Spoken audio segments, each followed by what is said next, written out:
دنیا کی محبت. مر نہ جاؤں، ارے مرنا تو ہے ہی، مرنے سے کیوں ڈرنا بھائی؟ وی ہیو ٹو ڈائی، مرنا ہی ہے. کہاں زندہ رہنا ہے کس کو؟ کون آیا ہے ہمیشہ رہنے کے لیے؟ آئیے وہ حدیث پڑھ لیتے ہیں. حب الدنیا، حدیث اس طرح. وعن ثوبان رضی اللہ تعالیٰ عنہ قال قال رسول اللہ صلی اللہ علیہ وسلم یوشک الامم ان تداعى علیکم کما تداعى الاکلۃ الى قصعتها فقال قائل ومن قلة نحن یومئذ قال بل انتم یومئذ کثیر ولکنکم غثاء کغثاء السیل ولینزعن اللہ من قلوب عدوکم المہابۃ منکم وَلَيَنزَعَنَّ اللَّهُ مِن صُدُورِ عَدُوِّكُمُ الْمَحَابَةَ مِنْكُمْ وَلَيَقْذِفَنَّ اللَّهُ فِي قُلُوبِكُمُ الْوَهْنَ فَقَالَ قَائِلٌ يَا رَسُولَ اللَّهِ وَمَا الْوَهْنُ قَالَ حُبُّ الدُّنْيَا وَكَرَاهِيَةُ الْمَوْتِ رواه ابو داؤد فی کتاب الملاحم.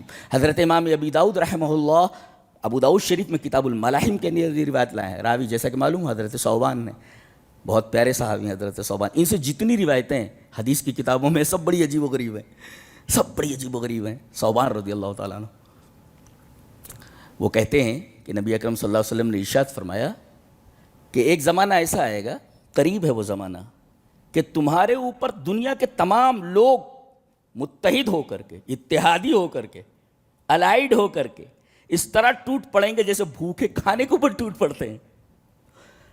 کما تداعى الاکلۃ الی قصعتها، جیسا کہ بھوکے لوگ کھانے پر ٹوٹ پڑتے ہیں ایسے ٹوٹ پڑیں گے اور تمہیں کھا جائیں گے. اس حدیث کا مطلب سمجھیں کبھی؟ کھا جائیں گا کہ کیا مطلب ہوتا ہے؟ ایک مرغی چھوٹی سی ہو، مرغا ہو، ایسے کھا جاتے ہیں آپ؟ اسے دسترخوان پر ایسے کھڑا کر دیتے ہیں، ککڑو کوں بولتا رہتا کھا جائیں گے اس کو؟ نہیں، پہلے اس کو ذبح کرتے ہیں، ذبح کرنے کے بعد اس کی بوٹی بناتے ہیں، بوٹی بنانے کے بعد پھر اس کو تلتے ہیں، تلنے کے بعد مسالے وسالے ڈالتے ہیں نا، تلتے ہیں، پھر اس کے بعد اسے دسترخوان پر لاتے ہیں. ایسے ہی تمہارے ساتھ کیا جائے گا، ایسے تم کو کھڑا کر کے تھوڑی کھایا جائے گا، بلکہ تمہیں کاٹا جائے گا پہلے. اور کاٹا کیسا؟ کاٹ کر تھوڑی کھائیں گے، ہم کو ہماری تہذیب سے کاٹ دیا جائے گا، ہم کو ہماری کتاب سے کاٹ دیا جائے گا، ہم کو ہمارے نبی کی سنت سے کاٹ دیا جائے گا. اور جو قرآن حکیم سے کٹ جائے وہ تو مرا ہوا ہی ہے، وہ مر گیا. وہ کتاب و سنت سے جو کٹ جائے وہ مرا ہوا ہے، وہ مر گیا، وہ ختم ہے. وہ تو ہم چپ مر گئے ہیں. ساری تہذیبیں تو ہم نے یورپ کی اپنائی ہوئی ہیں، ننگا پن، بے لباسی اور ساری چیزیں. کون سی ایسی چیز ہے جو ہم نے یورپ سے درآمد نہیں کی ہیں؟ یورپ سے کوئی بھی چیز آ جائے آمنا وصدقنا سمعنا واطعنا، یہ حال ہے یورپ کی تہذیب کے اوپر ہمارا. تو ہم نے تو قرآن اور سنت کو چھوڑ ہی دیا. تو پہلے کاٹیں گے. کاٹنے کا مطلب کیا ہے؟ ہم کو ہماری تہذیب سے کاٹ دیں گے، ہم کو قرآن حکیم سے کاٹ دیں گے، ہم کو قرآن سنت سے ہم کو کاٹ دیں گے.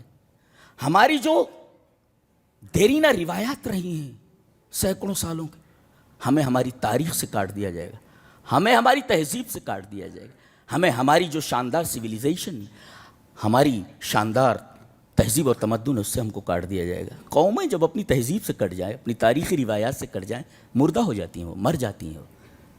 کاٹنے کا مطلب یہ ہے، دسترخوان پر ٹوٹ پڑنے کا یہی مطلب ہے. آپ کہہ رہے کھا لیں گے آپ کو، یہ مطلب تھوڑی ہے اس کا. جی یوشک الامم ان تداعى علیکم کما تداعى الاکلۃ الی قصعتها، جیسے بھوکے کھانے کے اوپر ٹوٹ پڑتے ہیں ایسے تمہارے اوپر ٹوٹ پڑیں گے پوری دنیا کے لوگ.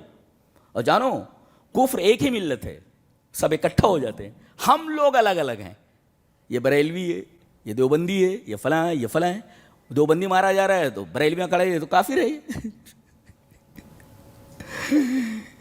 لے ڈوبی ہے یہ تفرقہ بازی، ہمیں تباہ و برباد ہو چکے ہیں. میں تو پریشان ہو جاتا ہوں سوچ سوچ کر کے کہ کیا کیا دن دیکھنے کو مل رہے ہیں. اللہ اس سے پہلے ہی اٹھا لے آدمی کو تو اچھا ہے. یہ دن دیکھنے سے پہلے ہی جو دیکھا جا رہا ہے. آج اگر نبی کریم صلی اللہ علیہ وسلم آ جائیں تو دیکھیں کہ مسلمانوں کے پاس جو اسلام ہے یہ وہی اسلام ہے جو میں لے کر آیا تھا. دنیا بھر کی تو بدعتیں گھسا رکھی ہیں انہوں نے. نبی کہے کہ ہم 2 عیدیں چھوڑ کر کے گئے ہیں، تیسری چوتھی عیدیں ملا کر کے رکھے ہوئے ہیں بیچارے. تن ہما داغ داغ شد، پمبا کجا کجا نے ہم، پورا جسم داغدار ہے. روئی کہاں کہاں رکھی جائے؟ پورے جسم سے زخم ٹپک رہا ہے، روئی کہاں کہاں رکھیں گے؟ شاعر بولتا ہے وہ تن ہما داغ داغ